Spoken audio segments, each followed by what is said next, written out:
आज की इस वीडियो में आप सभी गुरुवार व्रत की कथा सुनेंगे। आप सभी श्रोतागण इस व्रत कथा को प्रेम और भक्ति भाव से सुने। आप सभी की मनोकामनाएं भगवान बृहस्पति देव अवश्य ही पूर्ण करेंगे। प्रेम से बोलिए भगवान बृहस्पति देव की जय।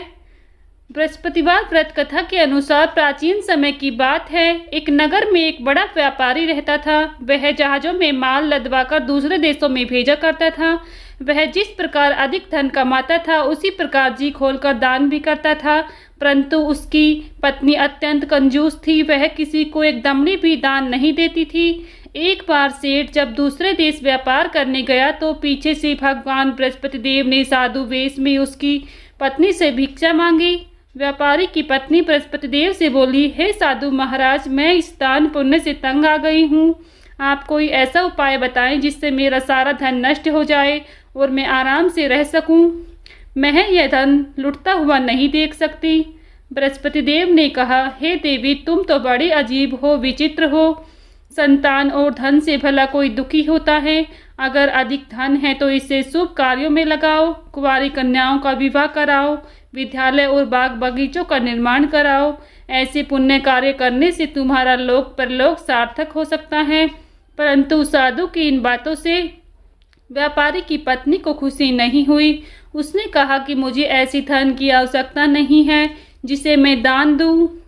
तब बृहस्पति देव बोले, यदि तुम्हारी ऐसी इच्छा है तो तुम एक उपाय करना। 7 बृहस्पतिवार घर को गोबर से लीपना, अपने केसों को पीली मिट्टी से धोना, केसों को धोते समय स्नान करना, व्यापारी से हजामत बनवाने को कहना, भोजन में मांस मदिरा खाना, कपड़े अपने घर धोना। ऐसा करने से तुम्हारा सारा धन नष्ट हो जाएगा। इतना कहकर बृहस्पति देव अंतर्ध्यान हो गए। व्यापारी की पत्नी ने बृहस्पति देव के कहे अनुसार 7 बृहस्पतिवार वैसा ही करने का निश्चय किया। केवल 3 बृहस्पतिवार ही बीते थे कि उसकी समस्त धन संपत्ति नष्ट हो गई और वह परलोक सिधार गई। जब व्यापारी वापस आया तो उसने देखा कि उसका सब कुछ नष्ट हो चुका है। उस व्यापारी ने अपनी पुत्री को सांत्वना दी और दूसरे नगर में जाकर बस गया।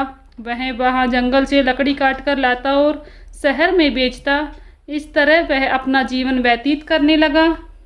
एक दिन व्यापारी की पुत्री ने दही खाने की इच्छा प्रकट की, लेकिन व्यापारी के पास दही खरीदने के पैसे नहीं थे।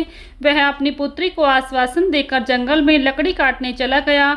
वहां एक वृक्ष के नीचे बैठ अपनी पूर्व दशा पर विचार करके रोने लगा।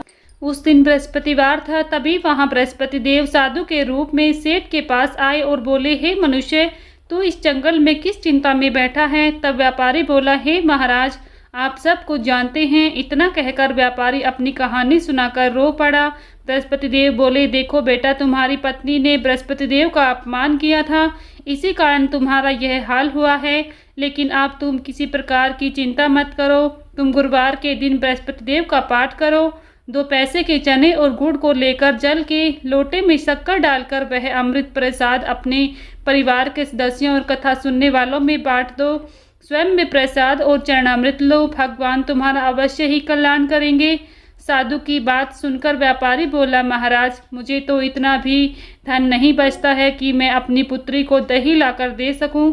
इस पर साधु जी बोले, तुम लकड़ियां शहर में बेचने जाना, तुम्हें लकड़ियों के दाम पहले से चौगुने मिलेंगे, जिससे तुम्हारे सारे कार्य सिद्ध हो जाएंगे। उसने लकड़ियां काटी और शहर में बेचने के लिए चल पड़ा। उसकी लकड़ियां अच्छे दामों में बिक गई, जिससे उसने अपनी पुत्री के लिए दही लिया और गुरुवार की कथा हेतु चना गुड़ लेकर कथा की और प्रसाद बांटकर स्वयं भी खाया। उस दिन से उसकी सभी कठिनाइयां दूर होने लगी। परंतु अगले दिन जब बृहस्पतिवार को वह कथा करना भूल गया और वहां के राजा ने एक बड़े यज्ञ का आयोजन किया। पूरे परिवार को, पूरे नगर के लोगों को भोज का आयोजन किया। राजा की आज्ञा अनुसार पूरा नगर राजा के महल में भोज करने के लिए गया, लेकिन व्यापारी और उसकी पुत्री तनिक विलंब से पहुँचे। अतः उन दोनों को राजा ने महल में बुलाकर भोजन कराया। जब वे दोनों लौटकर आए तब रानी ने देखा कि उसका खूंटी पर हार गायब हो चुका था। रानी को व्यापारी और उसकी पुत्री पर संदेह हुआ कि उसका हार उन दोनों ने ही चुराया है। राजा की आज्ञा से उन दोनों को कारावास की कोठरी में कैद कर दिया गया। कैद में पड़कर दोनों अत्यंत दुखी हुए। वहां उन्होंने बृहस्पति देवता का स्मरण किया। बृहस्पति देव ने प्रकट होकर व्यापारी को उसकी भूल का आभास कराया और उन्हें सलाह दी कि गुरुवार के दिन कैदखाने के दरवाजे पर तुम्हें 2 पैसे मिलेंगे। उनसे तू चने और मुनक्का मंगवाकर विधि पूर्वक बृहस्पति देव का पूजन करना, तुम्हारे सब दुख दूर हो जाएंगे। बृहस्पतिवार को कैदखाने के द्वार पर उन्हें 2 पैसे मिले। बाहर सड़क पर एक स्त्री जा रही थी। व्यापारी ने उसे बुलाकर गुड़ और चने लाने को कहा। इस पर वह स्त्री बोली, मैं अपनी बहू के लिए गहने लेने जा रही हूँ, मेरे पास इतना समय नहीं है। इतना कहकर वह चली गई। थोड़ी देर बाद वहाँ से एक और स्त्री निकली। व्यापारी ने उसे बुलाकर कहा, हे बहन, मुझे बृहस्पतिवार की कथा करनी है, तुम मुझे 2 पैसे का गुड़ चना लाकर दो। बृहस्पति देव का नाम सुनकर वह स्त्री बोली, भाई, मैं तुम्हें अभी गुड़ चना लाकर देती हूँ।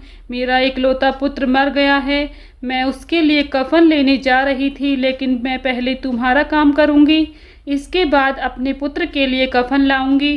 वह स्त्री बाजार से व्यापारी के लिए गुड़ चना ले आई और स्वयं भी बृहस्पति देव की कथा सुनी। कथा के समाप्त होने पर वह स्त्री कफन लेकर अपने घर गई।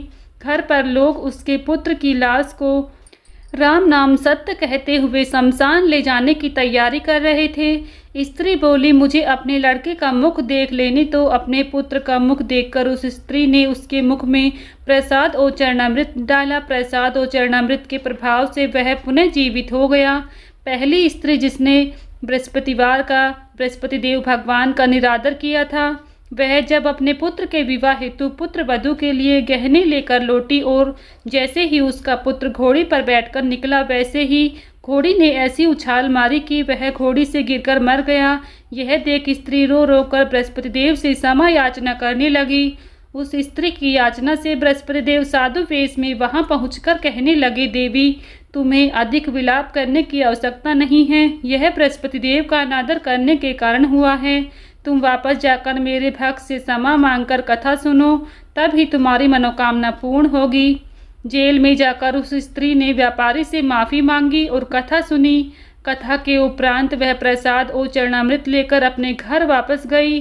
घर आकर उसने चरणामृत अपने पुत्र को मुख में डाला। तब चरणामृत के प्रभाव से उसका मृतक पुत्र जीवित हो उठा।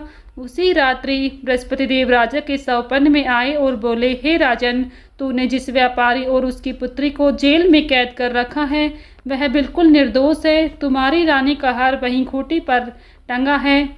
दिन निकला तो राजा रानी ने हार खूंटी पर लटका हुआ देखा। राजा ने उस व्यापारी और उसकी पुत्री को रिहा कर दिया और उन्हें आधा राज्य देकर उसकी पुत्री का विवाह एक उच्च कुल में करवाकर उन्हें दान दहेज देकर विदा कर दिया। इस प्रकार से भगवान बृहस्पति देव से उनकी सभी मनोकामनाएं पूर्ण हुई। प्रेम से बोलिए भगवान बृहस्पति देव की जय। भगवान बृहस्पति देव का जो भी ध्यान करता है उसकी हर मनोकामना पूर्ण हो जाती हैं। यहीं पर भगवान बृहस्पति देव की कथा संपन्न होती है। अगर आप सभी को हमारी ये कथा पसंद आई है तो प्लीज़ वीडियो को लाइक शेयर करें, साथ ही चैनल को सब्सक्राइब कर लें, बेल आइकन को प्रेस कर लें, जिससे आप सभी को हिंदू धर्म से जुड़े सभी व्रत त्योहारों की वीडियोस देखने को मिलेंगी। मिलती हूँ नेक्स्ट वीडियो में, तब तक के लिए सभी को राधे राधे, जय श्री कृष्णा।